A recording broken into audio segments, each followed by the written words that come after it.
STRYPER with Can't Stop the Rock. This is an older request, and I'm not sure how far back this is, but it's for Fragile QB03. Is QB quarterback? Playing some football. Oh yeah. So yeah, you guys, you know, that follow me here on my YouTube channel know I'm a big STRYPER fan. Back in 1982, when I first started playing, I think their first album I heard was right around then, 82 or 83. And I liked them. I loved their message. I loved their playing. I loved their use of the two guitars with Oz and Michael Sweet. Good drummer. Tim Gaines. Amazing. You know, Tim Gaines worked with the guy that I worked with for a while named Brian Duncan. And Brian Duncan in the 90s was really big on the R&B funk thing. And but I think the stuff Tim did with them was more recent, you know. But Tim got into like the funk and the slap style, which I love. I'm a big fan of the funk. So funny quick story, Mr. Oz Fox. When I went out to see Oz with this side band he's in called Lit It Rock. Check him out, man. It's different members: Stacey Blades from LA Guns, and Ace Frehley's drummer, and Oz Fox on the other guitar. Of course, Stacey Blades playing guitar too. Singer for I'm gonna get this wrong, Oz. The band that did Hold On to 18, and I'm thinking Blue Murder, but it's not Blue Murder. Dang it. Oh well. But anyways, so I was talking with Oz after their show at Club M15. We were talking for quite a while, and he goes, it's actually on my channel here. He goes, Mike, but there's that one song. I got to show you what, you know, you had a little bit wrong in there. You remember, Oz? I think it was The Way. I can't remember now, man. I think it was The Way. But anyways, Oz. Hopefully I got this one right, brother. Oz is a great dude. I love the guy, man. Super. He's one of those people, man, you just feel like you've known him. He's got a good heart. Good player. And that's one of the things with STRYPER that I just loved, because, you know, we had other Christian bands back then, but STRYPER kind of, to me, set the mold for the heavier stuff, because we had Petra and Benny Hester and the Res Band and all that, but STRYPER, man, when they came out, I was finally, you know, because a lot of times, to me, it seemed like, you know, when Christian bands would come out, it'd be like, okay, this is a, you know, a Christian band, but they sound like such and such, you know, and it usually to me was a little bit generic of a version of whatever. And I'm not going to go into naming bands, because, you know, their hearts, man, in these bands, most of these guys are right on. But STRYPER, to me, stepped their foot down, man, and had the music, to me, that totally was competitive and better than a lot of the metal that was secular coming out. So that's just my viewpoint on them and their guitar tone. Which, Oz, you played boogie, but then at your show you said you were playing through a pod or something. I was like, dang, dude, you had a really good tone, man. Anyways, happy birthday too, Oz Fox. I missed it by a couple days, but yeah, man, 30 is not that bad, dude. You don't have to worry till you hit 31. All right, let's jump into the song. That's why you guys are here. And you want to tune flat for this song, and some bouncing going on kind of with the palm muting up and down off of the A string in here. So if you're not really comfortable with the whole palm muting concept, you're going to want to slow this down. I suggest for palm muting you normally work on something that's, you know, 4 times and then hitting a chord, or 8 times. But there's a lot of bounciness in this. Okay, so here's the first part we're going to learn.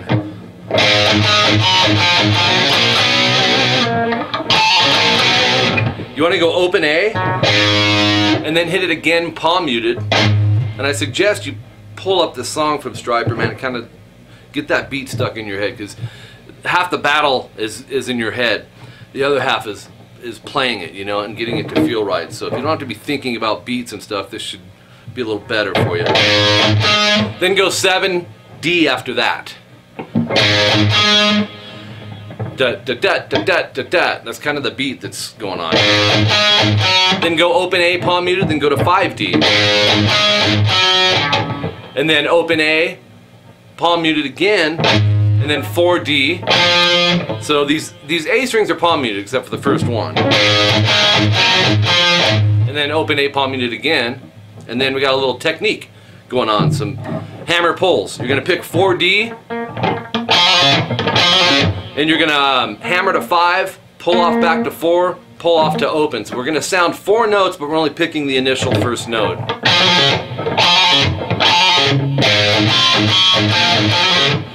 And then 4th fret, D and G. You can either use 2 fingers or you can bar it, either way. And then go to the 5th fret on the D and G. And I think there's some vibrato on there. You'll have to tell me, Oz, because I forgot, brother. But I think it is vibrato. It is, I guarantee it.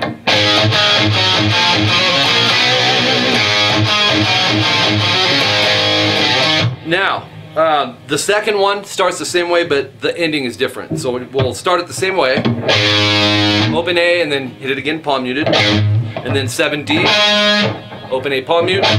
5 D. Open A palm mute. 4 D. So wait, yeah.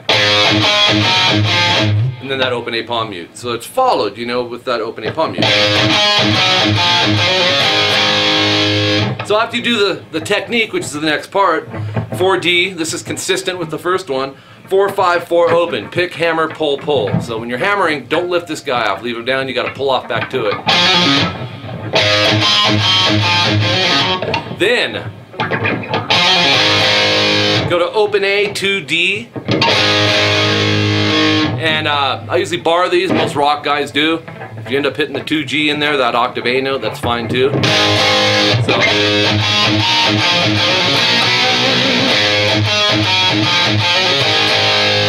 Then, this little, if you listen close, this is in there. Kind of reminds me of like Smoking from Boston or something, but.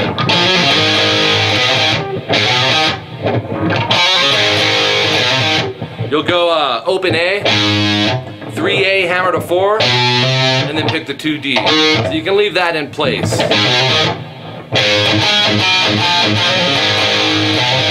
Then start it again with another altered ending. So I'm not going to explain that the first halves of these, or a little over the first halves, are the same. Up to the technique. To there, and then we have our altered ending. So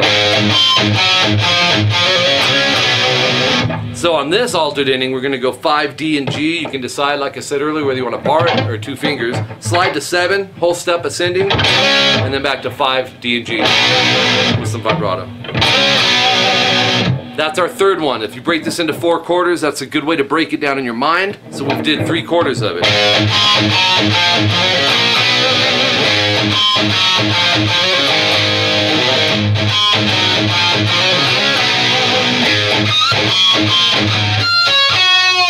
So let me show you what's up on the 4th quarter. This one's altered a little more than the others. But this time, you repeat it, but we don't do the pick, hammer, pull, pull. Oops.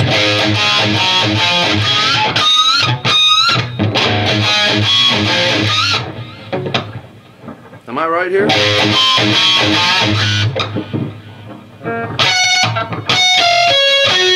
Why do I feel like I'm missing something here, Oz? Because it seemed like there was this 5G there. Dang it.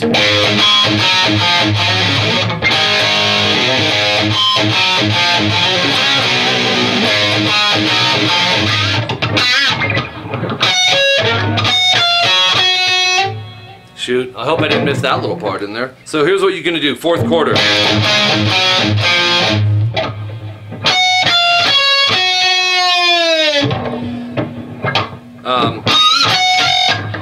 Shoot, I must be spaced out on another lesson I did. I've been doing a lot of them lately here.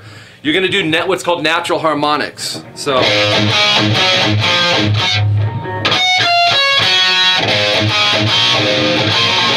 Yeah, because that technique's not in there, so.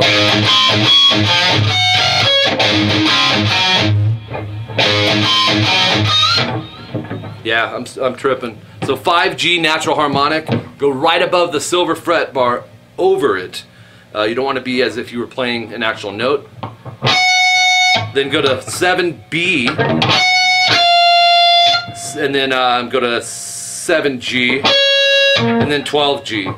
So 3 out of those 4 are all on the G string. We got 5, 7, 7, 12. When you get to the 12G, whammy down. This part, man, I still think I might be missing one little thing here. But I don't know, I was doing a Scorps lesson the other day, Arizona, and there was something like that in there too. So I might be mixing it.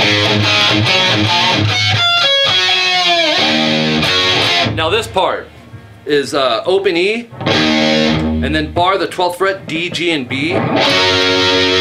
Move it a half step flat to 11, 11, 11, and then 10, 10, 10. And you're going to do that twice. The third one, I got to show you something that's a little bit different. So the third one goes, you're going to rush the 11 to the 10. And then 9, 9, 9, and then open D and G. So.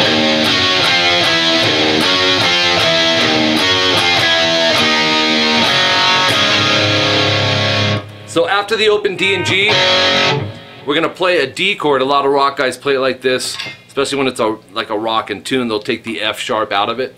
So in this one, you would have 3B, 2G, open D. There's actually an open A in this as well.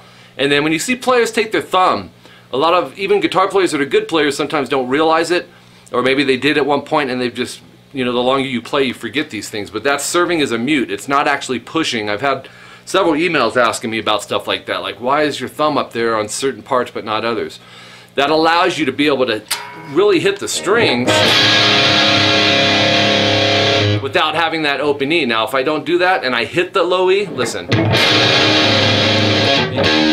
and there's no E note in the D major chord, and like I said, we're taking the F sharp out, so or so.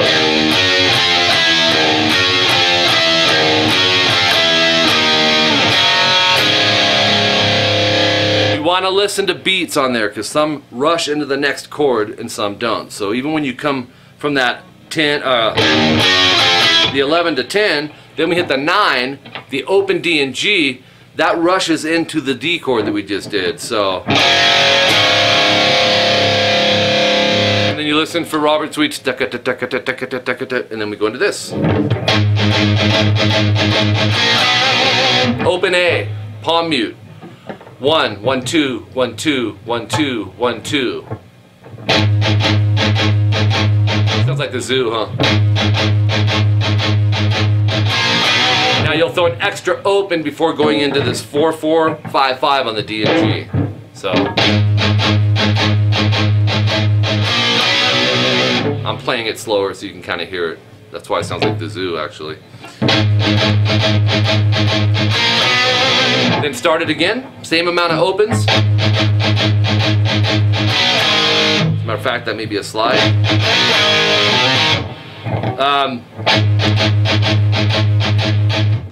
Take the, go around fret 3, D and G. We're going to slide it a whole step up to 5. And pretty sure that slide's in there, but it's a gliss slide, so you don't, it's not like you're gonna go, as soon as you hit it, you strike it, you slide instantly. And then go to the open A, 2D, and if you want that 2G in there. Then this little Boston riff. Open A, 3A, hammer to 4, 2D. And then the next one, altered ending again. So the same amount of opens, palm muted, da da da da da da da da da da. And then go 5-5, DG, slide to 7, so that's a whole step ascending slide. And back to the 5-5 DG, vibrato. And then the fourth one. So let's play these, what we have up to here.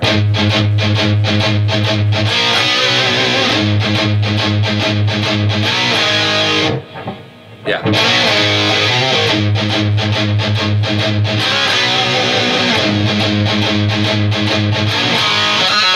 So the fourth one,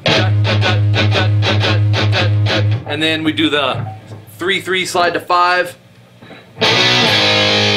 and then the open A, 2D, 2G. Now once you get there, there's a little riff, you gotta listen close. Open G, 2G, pull off to open G, and then pick 2D. Oz, I was at first going like this. Like a Kansas-y type thing. But it's not that. Then we started over.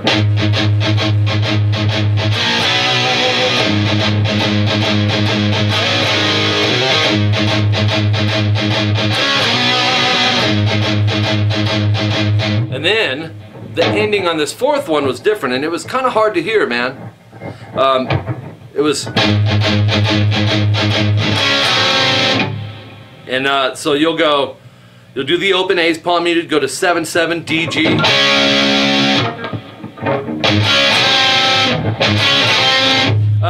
So hit those, and then 5-5 DG, hammer. It's called a double stop, and you'll hammer to 6G. It's like the, you know what I mean? So, and then there's a little change up leading into the next part. Let's try.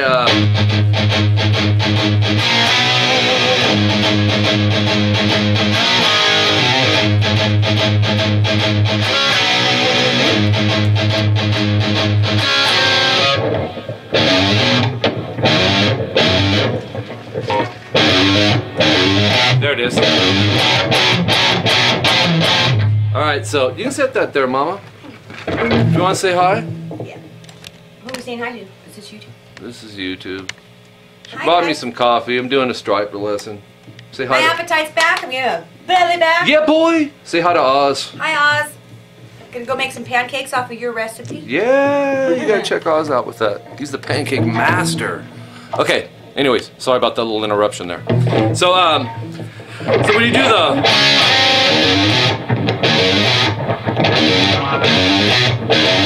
Shoot, man, my brain, it's hot out here. It's been like 106, 107. We have a... I believe it was that, open E, 3E, hammer to 4, hammer to 5, and then we're going to hit a power chord. So, on this part, it's a C5, if we were in standard. You're going to go 3A, 5D, staccato. In other words, we want to rest these. So 1, 2, 3, 4, and then we're going to do what's called a flat 5 chord. Go 3, 4, 2 times. Listen close on there. It's kind of hard to hear it, but it's in there. Back me up, Oz. And then this part was really tough to hear. It was either, or, so we have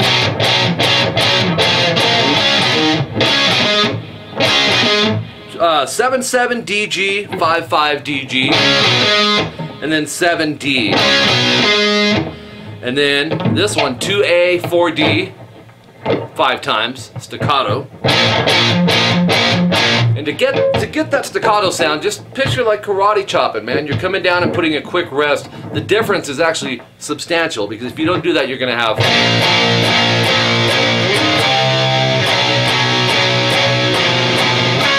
it's more straight. You want to keep it real choppy, so this is important what you're doing.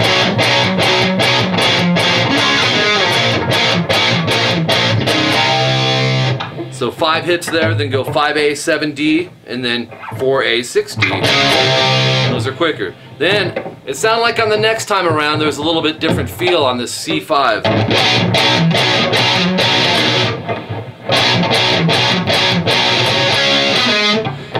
3A, 5D, 1, 2, 3, 4, and on the 5th hit, we're going to go from the root 5 to the flat 5 back to the root 5. So, and then this is the same, 7DG, 5DG, 7D. And then back to this one, the same way, 2A, 4D. Well, yeah, 1, 2, 3, 4, 5. And there we go. And this is a longer video than I anticipated. I'm sorry about that. It's really Jolene's fault for walking in here to give me some of her homemade iced tea. No, it's not her fault. JoJo's very cool. She takes good care of me. So anyways, there you go, Stryper. And this was Can't Stop the Rock for Fragile QB03. And be sure to check out the Stryper Tube channel too. I have a bunch of lessons on there. And check out Sir Oz Academy, man. Really cool. And he'll teach you how to make the pancakes too. If you have any questions, email me, mike@rockingguitarlessons.com. I do my best to get back with each and every one of you guys. It gets difficult, man. I am super busy. I've got a song request list of probably near 2,000 songs, and I'm going to be changing the way that I bring these requests to you and let you guys vote on them. That's going to happen really soon. The website, rockingguitarlessons.com, it's here. It's going to be a constant work in progress, but be sure to head over there, fill out the contact information. We're going to be doing guitar giveaways, basses, effects, and more. So if you don't fill out that contact information, you can't get in on it. And everybody wants free stuff, man. And why wouldn't you want a free axe? You do. You want one. So not sure when that's going to take place, but I'm just giving you the information now. I do teach privately on Skype, private and group lessons, but for guitar and bass. And my wife Jolene teaches people how to sing. And I also offer what's called CVT lessons, and what they are is custom video tablature lessons. I handwrite the tabs. Usually what it is people want me to learn songs, and I try to get them, exactly the way the studio versions are, unless it's a live version that you're wanting. And no one's perfect on it, but I do trust my ear, and I try to really zone in and get all the notes correct for you. And because man, there's like 500 different ways you can find one song on YouTube, and anyone can do it. So I am a professional in the sense I've been doing this since 1991. I love it.